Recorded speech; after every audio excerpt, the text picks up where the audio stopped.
Want to know where you can get the best advice on fly fishing or honest answers on many of your fishing questions in the Smoky Mountains? Or where you can see wild elk from feet away? Well, today's video is going to be for those people who would find these things exciting and fun to learn about.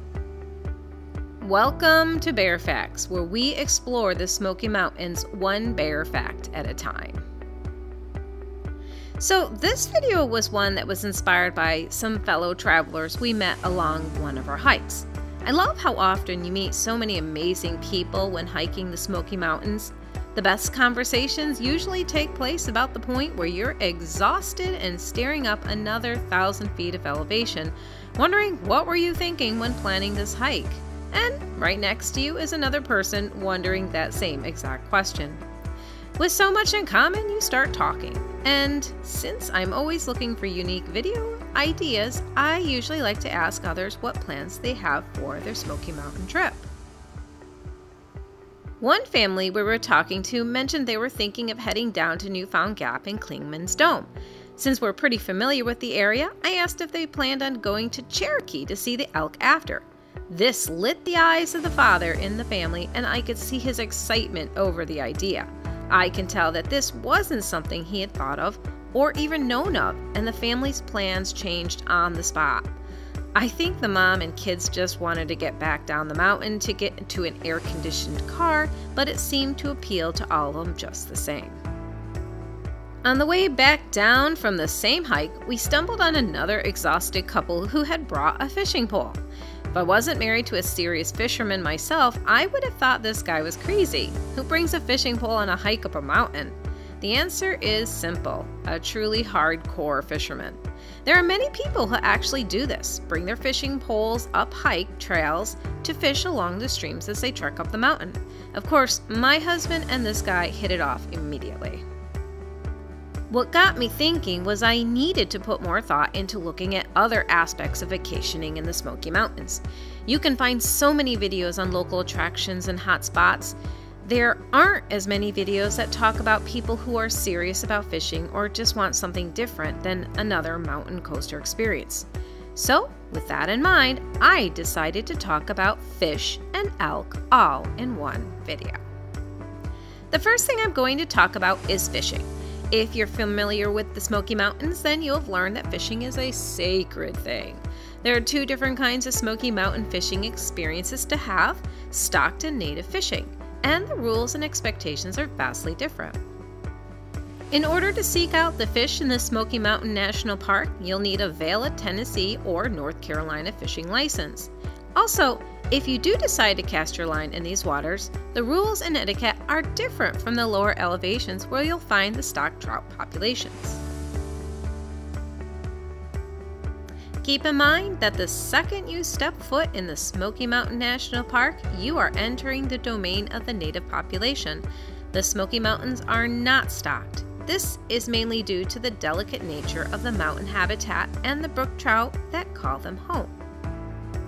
Though there are many different kinds of fish in the Smoky Mountains, the brook, brown, and rainbow trout that live in the mountains are the one that most people are passionate about. The brook trout is the only true native to the mountains, but the brown and rainbow trout that were introduced at some point and that are reproducing naturally are considered mountain fish as well. One strictly followed rule is that you must never reveal your best fishing spots, and if you are fishing native populations, catch and release is the common practice. The brook trout has suffered a great population loss due to the introduction of invasive species such as the rainbow trout and habitat loss in the last 200 years. Only due to great conservation efforts and strict rules has this population seen a comeback in the last few years. The added challenge to most mountain fishing is that you need to put in more effort to get to the fish than most people can or are willing to do. Those places right off the road are going to be hit the hardest. So if you want a better spot, you have to really work for it. The last big difference between fishing in the mountains versus the lower elevations is that people have much more success with fly fishing versus spin casting. When fishing for stock trout in the lower elevations, the story is very different. People fishing stock trout have no problem using a spin cast line, and finding a good fishing hole can be as easy as parking your car beside the road and standing over a bridge. And though most people practice catch and release, it's not frowned on to take your fish back with you as long as you're fishing from April 1st through November 30th. December 1st through March 31st are catch and release only. If you have a way to clean and cook your fish, go for it. We've seen plenty of anglers walking down Gatlinburg with fish in hand ready to have a cookout later.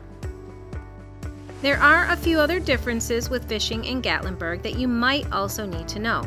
Firstly, you can't fish on stock days, which are Thursdays.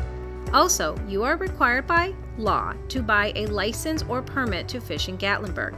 At the time of filming, you have the option to buy a 1 or 3 day Gatlinburg trout fishing permit if you already have a valid Tennessee fishing license, but will need a 1-day license for each day you fish in Gatlinburg if you don't have a valid Tennessee fishing license. There is a pretty good difference in price between them. Your Tennessee state license is not going to work when fishing in Gatlinburg, but you can use your license to fish in Pigeon Forge and other areas of Tennessee as well as the Smoky Mountains. And the final thing to note about fishing in Gatlinburg is that there are places designated for only children to fish from. But the native brook trout and other self-sustaining trout populations are still the most prized by most avid anglers, but not for their size. The average native trout is less than the size of your hand, reaching no more than 7 inches. The main reason being that their habitat won't support larger sized fish. The real prize is in the effort that goes into catching the tricky little guys. Native trout are extremely skittish and timid. They are so difficult to get to that you actually need to wear neutral muted colored clothes so the fish can't see you. I would strongly encourage you to look at fishing regulations much more closely before heading to either the mountains or the stocked waters. Besides the ban on live bait and multiple hook lures, there are many other regulations that this video will not have time to cover. I have left links in the description below to help guide you to the right information you might need. For an up-to-date price menu or other changes, you will need to also log into Tennessee Hunting and Fishing website. Like you're doing now, many people seek reliable sources to find their fishing needs, and one place that has a really good reputation for that is the Little River Outfitters. This store specializes in fly fishing supplies and knowledge. And if you're willing to take the hour drive out of Gatlinburg down Route 321, you will find them in Townsend, Tennessee. Townsend, Tennessee is known to many people because of Cades Cove, an extremely popular destination for people visiting the Smoky Mountains. But Townsend is also known for good fishing. With hundreds of miles of creeks and rivers, the area is perfect for fly fishing. So it makes sense that this family-owned business made a home here in the 1990s. Their website has a wealth of knowledge and is a great resource all on its own. But the best wealth of knowledge can be found in the staff. They are very knowledgeable about what works in the area and are always willing to help you with what flies to use in each season of the year. They also have no problem talking with people about where the best fishing places are, when to fish there, and how to get there. Their website has a list of reliable fishing guides who will know their business and have good reputations. The guide we found was actually referred to us from Little River and has been an invaluable source of information even when we weren't paying him as a guide anymore. And though Little River Outfitters is a business, they are willing to help out even if you're not buying. They do offer classes on fly fishing as well as instructional classes on how to make your own flies. And though they have a very strong online presence, they also have a great store to stop and look at. From the outside, you really don't get a sense of the size and scale of the store inside, but the Little River owners put a lot of thought into this. From the clean log vibes to the stone hearth fireplace, you get a real homey feel for the place. It's clear from the moment you enter that this place takes pride in their appearance and presentation. They also sell a wide selection of fly fishing gears from poles, lines, reels to water gear, nets, tackle equipment, and of course flies. Though you will notice that prices for a lot of the equipment is higher than the big box stores, the products they offer are also higher end. And unlike some places that cram everything into one tight small space, Little River Outfitter made sure they had the room to display their products and give buyers space to move. It's a nice store to stop in, especially if you were planning on heading to Cades Cove. If you are an avid fly fisherman and want to learn more about fly fishing, I would strongly suggest you pop your head in and take a look around. But not everyone has time to go fishing when on vacation in the Smoky Mountains or has the interest. The next place I'm going to talk about will appeal to those who appreciate nature and want to see it up close without wading chest deep in cold water or climbing a mountain. I'm going to talk about wild elk. The history of the elk in the Smoky Mountains isn't a great one. Like many of the native wildlife, the elk had a difficult road. They'd actually been hunted to extinction in the park by the late 1800s and hadn't walked those misty trails in over 150 years. As was almost the case with the wild trout, this was due to overhunting and loss of habitat. It wasn't until 2001 that they were reintroduced into the park. And though their population has only reached about 200, each year sees more and more growth. There are two main places where a wild elk can be spotted in the Smoky Mountains. The first place is in Cataloochee Valley, North Carolina. Cataloochee is almost a 2-hour drive from Pigeon Forge down Route 40. Though it is a beautiful area to see, it isn't as close as Cherokee, North Carolina. So many people who are in the area prefer to visit this elk stomping ground when coming from Gatlinburg or Pigeon Forge. Because you're following Route 441 the entire time, you also get to see many of the top attractions of the Smoky Mountains, such as Clingman's Dome and Newfoundland Gap. You can easily make this a full day trip excursion if you make plans to stop along the way and take your time.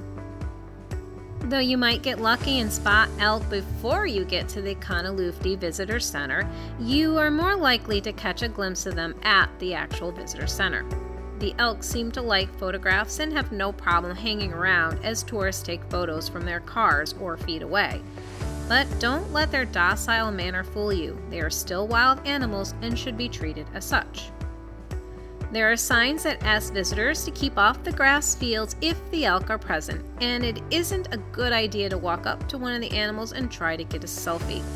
Elk have been known to attack humans if they feel threatened. Even if the elk are acting shy that day and don't decide to show up, the Conaloofty Visitor Center has a lot of things to see as well. The property around the center is set up like an old-time farmstead with authentic buildings such as a smithy and barn that were used and operated over 200 years ago. The actual visitor center was originally used as a park ranger station in the early 1930s and 40s when the park first opened. But as park popularity grew, so did the need for more visitor centers. It eventually became a museum and visitor center for the Cherokee, North Carolina part of the park. It has all the modern conveniences such as electricity and flushing toilets, and is a great place to walk the path by the river, look at old buildings, or go inside the visitor center to read more about the building and location. If you want to increase your chances of seeing the elk, I would suggest heading down closer to dusk. Most of the times we've ended up spotting them was later in the evening. And this was the same for most of our Smoky Mountain residents.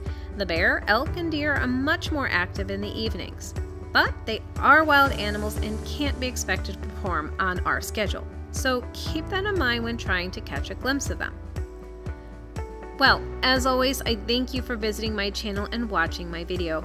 I hope you enjoyed this video, and I look forward to reading any ideas or thoughts you might have in the comments below. And please help my channel to continue to grow by remembering to click the like button and subscribe to my channel.